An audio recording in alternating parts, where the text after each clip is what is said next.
குவைத்தின் Mangaf பகுதியில் 6 மாடி கட்டிடத்தில் ஏற்பட்ட தீ விபத்தில் 40 இந்தியர்கள் உட்பட 49 பேர் உயிரிழந்தனர். 50க்கும் மேற்பட்டோர் காயமடைந்தனர்.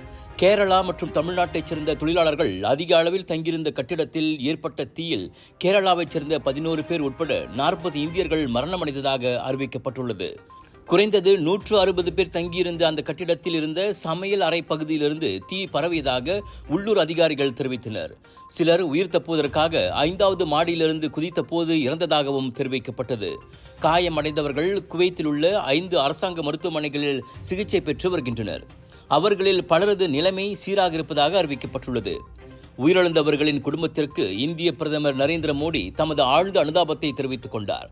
இந்த பேரிடரில் காயமடைந்தவர்கள் விரைவில் குணமடைய வேண்டுமென பிரார்த்தனை செய்வதாக மோடி எக்ஸ் தளத்தில் பதிவிட்டுள்ளார். உயிரிழந்த இந்திய தொழிலாளர்களின் ஒவ்வொரு குடும்பத்திற்கும் உதவித்தொகையாக 2 லட்சம் ரூபாய் வழங்கப்படும் என்றும் அவர் அறிவித்தார். குவைத்தில் உள்ள இந்திய தூதரகம் நிலைமையை அணுக்கமாக கவனித்து வருகிறது.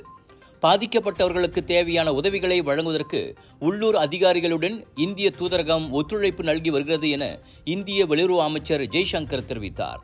இந்த விவகாரம் தொடர்பில் குவைத் வெளியுறவு அமைச்சர் அப்துல்லா அலி அல் யாஹியாவுடன் தாம் அடிக்கடி தொடர்பு கொண்டு வருவதாகவும் ஜெய்சங்கர் கூறினார்.